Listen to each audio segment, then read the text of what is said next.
नमस्कार। होम्योपैथी क्यों है ज़रूरी?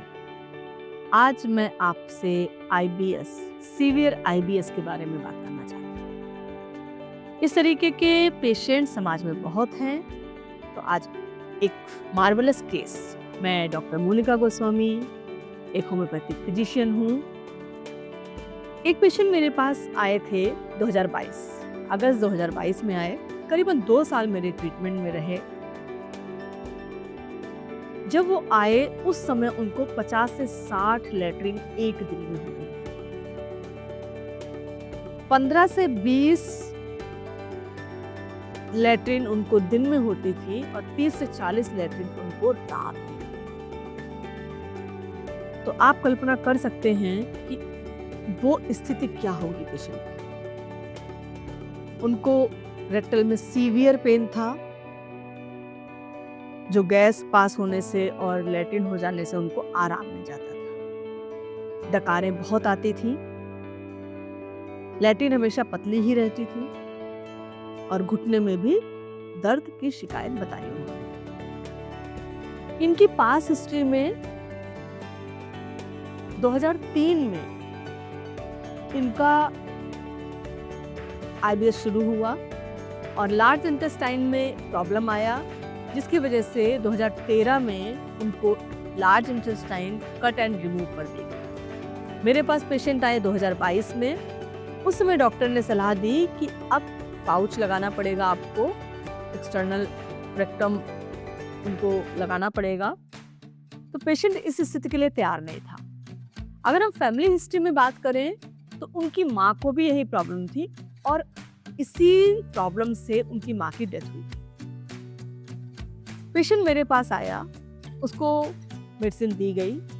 3 दिन के अंदर उस पेशेंट की लैट्रिन जो 50 से 60 थी वो सिमट कर 20 से 25 स्टूल पर आ गया। उसके बाद ट्रीटमेंट चलता रहा।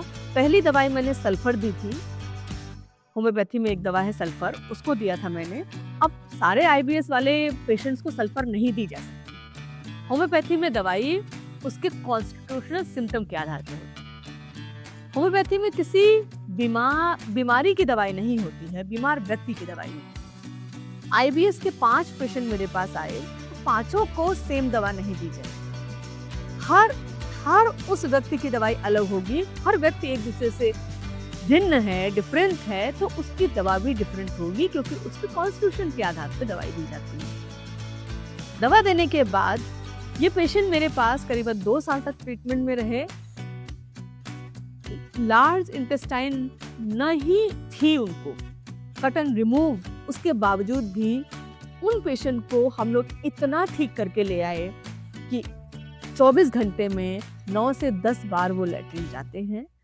और अभी ट्रीटमेंट स्टॉप है उन पेशेंट का, लेकिन 9 से 10 लैट्रिन है। 50 से 60 लैट्रिन और अभी 9 से 10, और इसको शायद और कम किया भी जा सकता है, लेकिन चूंकि लार्ज इंटेस्टाइन नहीं है इस वजह से शायद इसको हम और कम नहीं कर सकते।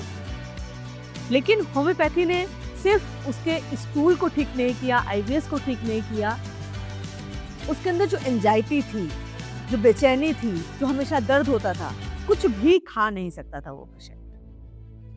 बाहर का कुछ भी खाना पीना वो नहीं खा सकता था, बिल्कुल उबला खाना। धीरे धीरे उसने नॉर्मल खाने पे आने लगा। बीच बीच में दही मट्ठा तो लेने ही लगा, कभी कभी दूध भी पेशेंट लेता है। रात में 4 से 5 बार लैट्रिन और दिन में 3 से 4 बार, ये उसकी लैट्रिन का